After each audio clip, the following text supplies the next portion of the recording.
Sir YCP 8వ లిస్ట్‌ని release చేసింది. మరి ఇందులో ఎంతమంది సిట్టింగ్‌లకు అవకాశాలు ఇచ్చారు? ఎంతమంది కొత్త వాళ్ళకి అవకాశాలు ఇచ్చారు? ఎలా ఉంది సార్ ఈ లిస్ట్? ఇప్పటివరకు 7 లిస్టులు వైసీపీ ప్రకటించింది. అంటే వైసీపీ ఏం చేస్తుందంటే ఆల్రెడీ సిట్టింగ్ ఎమ్మెల్యేలని మార్చే చోట మాత్రమే ఎక్కువగా లిస్టులను ప్రకటిస్తూ ఉంది. ఆల్రెడీ సిట్టింగ్ ఎమ్మెల్యేలను వాళ్ళనే కంటిన్యూ చేస్తున్నప్పుడు వాళ్ళకి చెప్పేసింది ఆల్రెడీ మీరు మీ పని చేసుకోండి అని. కాబట్టి మొన్న కూడా జగన్ మనం సిద్ధం, మన బూత్ సిద్ధం అనే మీటింగ్ జరిగింది కదా 2000 మందితో. అప్పుడు కూడా ఆయన ఏం చెప్పారంటే ఇంకా పెద్దగా మార్పులు చేర్పులు ఉండవు, 1-2 ఉంటాయి, కాబట్టి మీరు వెళ్ళి మీరు పని చేసుకోండి, కనీసం 6-7 సార్లు ఒక్కొక్క ఓటర్ని కలవాలి, మీరు ఇళ్ళకి వెళ్ళాలి అని ఒక దిశానిర్దేశం అనేది జగన్ చేశాడు. అయితే చెప్పిన 4 రోజులకే ఆయన ఇప్పుడు మళ్ళీ ఒక లిస్టు ప్రకటించాడు. ఇందులో ఎంపీలు 2, ఎమ్మెల్యేలు 3, 3 ఎమ్మెల్యే కాన్స్టిట్యుయెన్సీలు, 2 లోక్సభ కాన్స్టిట్యుయెన్సీకి ప్రకటించారు 5 మందికి. సో జగన్ మొన్నే చెప్పి 1-2 కంటే ఎక్కువ ఉండరని చెప్పి మళ్ళీ ఎందుకు ప్రకటించాడో అన్న చర్చ నడుస్తుంది. సో దీనికి కారణాలు ఉండొచ్చు, ఎందుకంటే చివరి వరకు కూడా పొలిటికల్ పార్టీలు మారుస్తూ ఉంటాయి.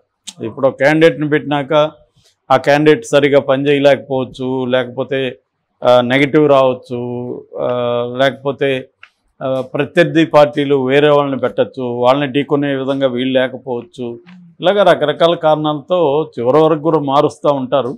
సో అలాగా ఇప్పుడు మార్చింది వచ్చి గుంటూరు ముందు నుంచి కూడా వివాదాస్పదంగానే ఉంది. ఫస్ట్ ఏమో అంబటి రాయుడిని అనుకున్నారు, ఆయన మళ్ళీ అక్కడ వద్దనుకున్నారు, అక్కడ ఒక బీసీకి ఇద్దాం అనుకున్నారు, మళ్ళీ ఏమో అక్కడ కమ్మ అనుకున్నారు, గుంటూరు నర్సరావుపేటలో ఏమో బీసీ అనుకున్నారు. సో అందుకని లావు కృష్ణదేవరాయల్ని ఇటు తీసుకురొద్దాం అనుకున్నారు గుంటూరుకి, కానీ అది జరగలేదు, ఆయన రాలేదు.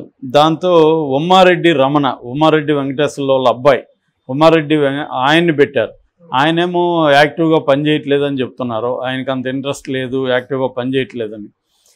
తెలుగుదేశంలో ఏమో అక్కడ స్ట్రాంగ్ ఎన్ఆర్ఐ డాక్టర్ని పెట్టారు, డాక్టర్ పెమ్మసాని చంద్రశేఖర్, అతను స్ట్రాంగ్ క్యాండిడేట్. సో డబ్బులు బాగా ఖర్చు పెట్టగలరు, అంటే తెలుగుదేశంలో డబ్బులు బాగా ఖర్చు పెట్టే క్యాండిడేట్ని ఎక్కువ మందిని పెడుతున్నారు. వైసీపీ ఏమో అన్ని చోట్ల అలా పెట్టకుండా బీసీలని చాలా చోట్ల పెడుతున్నారు. సరే, ఈ కాంటెక్స్ట్లో ఇప్పుడు అక్కడ గుంటూరుకి కిలారి రోసయ్యని తీసుకొచ్చారు. కిలారి రోసయ్య కూడా కాపునే, ఉమ్మారెడ్డి రమణ లాగే ఆయన కూడా కాపు. సో ఉమ్మారెడ్డి రమణకి బావ అవుతాడని కూడా అంటున్నారు. సో ఆయన్ని ఎక్కడికి తీసుకొచ్చారు. ఆయన ఇంతకుముందు పొన్నూరు నుంచి ఎమ్మెల్యేగా గెలిచాడు, ఆ ఎమ్మెల్యేగా ఉన్న ఆయన్ని ఇప్పుడు ఎంపీగా తీసుకొచ్చారు. మరి ఆయనైనా ఉంటాడా, ఆయన అడిగారా వీళ్ళు? ఎందుకంటే ఒకసారి పంపిస్తున్నారు, మళ్ళీ వాళ్ళు ఇంట్రెస్ట్ లేదని చెప్తున్నారు, అది ముందే ఎందుకు క్లియర్గా అతనితో మాట్లాడట్లేదు తెలియదు. సో ఆ ప్రాబ్లమ్స్ కొన్ని కనబడుతూ ఉన్నాయి వైసీపీలో. అంటే పంపించినాక వచ్చి నాకు వద్దు, నా కొడుకు ఇవ్వమని ఆ మధ్య డాక్టర్ చంద్రశేఖర్ అన్నాడు. మరి ఆయన్ని ముందే అడగకుండా ఆయనకి డిక్లేర్ చేశారా? ఆయన అడగాలి కదా, మీకు ఓకేనా, మీరు వెళ్ళి పని చేయగలరా అని అడగాలి కదా. మరి ఆయన వచ్చి నా కొడుకు ఇవ్వండి అని ఆ తర్వాత చెప్తే ఎలాగా? సో ఇట్లాంటి ప్రాబ్లమ్స్ ఉన్నాయి. ఇది ఇప్పుడు కిలారి రోసయ్యని పెట్టారు. ఇక ఒంగోలు మనం చూస్తున్నాం, మాగుంట శ్రీనివాసరెడ్డి వద్దనుకున్నారు, దానివల్ల పెద్ద ఇష్యూస్ అయినాయి ఒంగోలులో. బాలినేని శ్రీనివాసరెడ్డి మాగుంట ఉండకపోతే నేను కూడా ఉన్నానని ఆయన అన్నాడని పెద్ద డ్రామా జరిగింది. చివరికి చెవిరెడ్డి భాస్కర్ రెడ్డిని అక్కడ ఇన్ఛార్జికి పెట్టారు. ఇప్పుడు ఆయన్ని ప్రకటించారు ఒంగోలు లోక్సభకి చెవిరెడ్డి భాస్కర్ రెడ్డి. యాక్చువల్గా వైసీపీలో కానీ తెలుగుదేశంలో కానీ ఒక పాలసీ నడుస్తుంది, కుటుంబానికి ఒక పదవి అని. ఆ రకంగా చూసుకున్నప్పుడు చెవిరెడ్డి భాస్కర్ రెడ్డి కొడుకు మోహిత్ రెడ్డి చంద్రగిరి అసెంబ్లీ నుంచి పోటీ చేస్తున్నాడు. ఆ రకంగా ఈయనకి ఇవ్వకూడదు. కానీ మరి ఇక్కడైతే మేబీ ప్రతి రూల్కి ఒక ఎక్సెప్షన్ ఉంటుంది. అలాగే ఈయనకి ఇప్పుడు ఇవ్వాల్సిన పరిస్థితి వచ్చి ఈయన్ని అక్కడ పెట్టారు ఒంగోలులో. ఇది ఈ 2 పార్లమెంటు. ఇక పొన్నూరులో ఇందాక చెప్పినట్టుగా కిలారు రాజేష్ గతంలో ఎమ్మెల్యేగా ఉన్నాడు, ఆయన తీసుకొచ్చి గుంటూరు పెట్టారు. కాబట్టి ఇక్కడ ఇప్పుడు అంబటి మురళిని పెట్టారు. అంబటి మురళి ఎవరో కాదు, అంబటి రాంబాబు వల్ల బ్రదర్ అవుతాడు.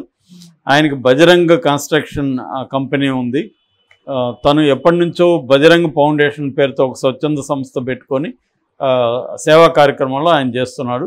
ఆయన్ని ఇప్పుడు పొన్నూరుకి పెట్టారు. తర్వాత కందుకూరు ఈ మధ్యనే అరవింద యాదవ్ అనే ఒక అమ్మాయిని పెట్టారు. ఆమె వాళ్ళ మామయ్య కూడా ఎడ్యుకేషన్ మినిస్టర్ తమిళనాడులో అని చెప్తున్నారు.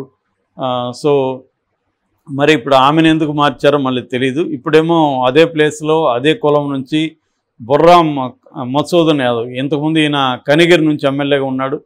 మేబీ కనిగిరికి ఆమెను షిఫ్ట్ చేసి ఇతన్ని ఇక్కడికి తీసుకొచ్చారా తెలీదు. ఇతనైతే ఇక్కడ కందుకూరికి ఇన్ఛార్జిగా బొర్రా మసూదన్ అని పెట్టారు. కనిగిరి నుంచి ఈయన ఇట్లా షిఫ్ట్ చేశారు. ఇక జీడి నెల్లూరు, చిత్తూరు జిల్లాలో గంగాధర్ నెల్లూరు, ఇంతకుముందు మన ఉప ముఖ్యమంత్రి నారాయణ స్వామి అక్కడ నుంచి ఉన్నాడు. ఇప్పుడు నారాయణ స్వామి బదులుగా ఆయన కూతురు ఆమె కృపాలక్ష్మి, ఆమెను పెట్టారు అక్కడ. కల్కి కృపాలక్ష్మి ఆమె పేరు.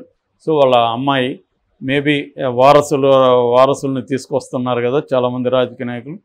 అలాగా నారాయణ స్వామి కూతుర్ని అక్కడ ఎస్సీ నియోజకవర్గం జీడి నెల్లూరు అక్కడ పెట్టారు.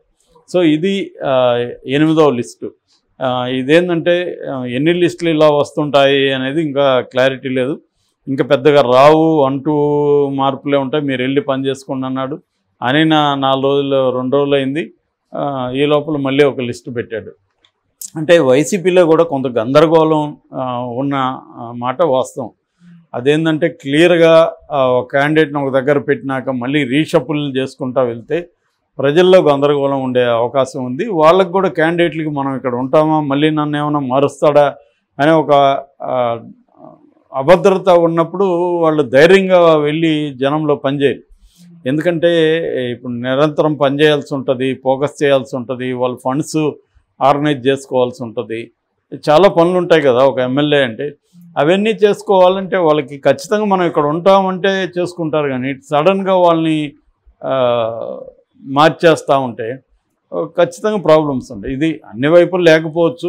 ఎందుకంటే జగన్కి ఇంకొక తలనొప్పి కూడా ఏంటంటే 150 సీట్లు రావడం వల్ల అందరూ సిట్టింగ్లు మళ్ళీ కావాలని కోరుకుంటారు.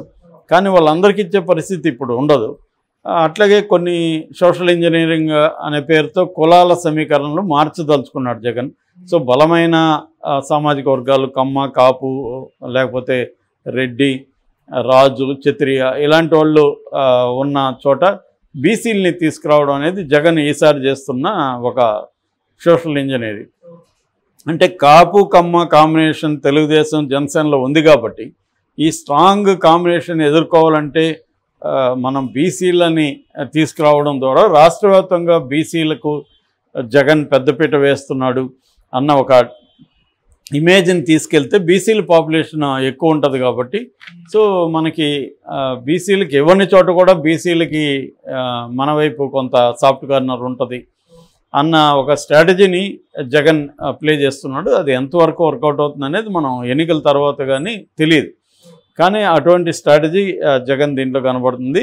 ఆ కాంటెక్స్లో అవి దృష్టిలో పెట్టుకొని ఒక్కొక్కసారి వేసినా కూడా మళ్ళీ రీషఫలింగ్ అనేది చేయాల్సిన పరిస్థితి కనబడుతుంది. దానివల్ల ఖచ్చితంగా కొన్ని చోట్ల జగన్కి ఇబ్బందులు ఎదురయ్యే పరిస్థితి. కాకపోతే ఇప్పుడు అతని ప్లేస్లో మనం ఉండి ఆలోచిస్తే ఆ క్యాండిడేట్ని అక్కడ ఉంచడం ఎక్కువ ఇబ్బందా, తీసేయడం ఎక్కువ ఇబ్బంది అనేది బేరీ చేసుకున్నప్పుడు తీసేయడమే మంచిది, ఉంచితేనే ఎక్కువ ఇబ్బంది అనుకున్నప్పుడు తీసేయచ్చు. దానివల్ల ఏ రకమైన విమర్శలు వచ్చినప్పటికీ ఇవన్నీ ఆలోచించి ఫ్యాక్టర్స్ ఆలోచించే జగన్ నిర్ణయాలు తీసుకోవచ్చు. లేదా ఒక్కోసారి టు ఎర్రేజ్ హ్యూమన్ అంటారు కదా, తప్పు చేయడం మానవ సహజం. అలాగా ఒక ప్రెజర్ సిచ్యువేషన్ ఉన్నప్పుడు జగన్ చేసే అవకాశాలు ఉంది. ఎందుకంటే అతనికి విపరీతంగా ప్రెజర్ ఉండే అవకాశం ఉంది. డబ్బులు ఆర్గనైజ్ చేసుకోవాలి, ఇటు తెలుగుదేశం జనసేనతో పోరాడాలి, అటు బీజేపీని సాటిస్ఫై చేయాలి, ఇటు అనేక వర్గాలు వ్యతిరేకంగా ఉన్నాయి వాళ్ళకి ఇప్పుడేమైనా సాటిస్ఫై చేయాలి, ఇంకా కొన్ని కొత్త వరాలు ఇవ్వాలి, దానికి సంబంధించిన ఫండ్స్ ఎలా ఉంటుంది ఏందనేది వర్కౌట్ చేయాలి. ఇవి కాకుండా 175 నియోజకవర్గాల్లో క్యాండిడేట్ని ఎవరైనా పెడితే ఏంటి, ఆ సర్వే రిపోర్ట్లు ఏమున్నాయి, ఇవన్నీ పెద్ద హెరిక్యులియన్ టాస్క్. సో ఈ చంద్రబాబు కంటే కనీసం లోకేష్ ఉన్నాడు, భువనేశ్వర్ హెల్ప్ చేస్తుంది, ఇటు పవన్ కళ్యాణ్ ఉన్నాడు, ఆయన కనీసం నెట్వర్క్ ఉంది.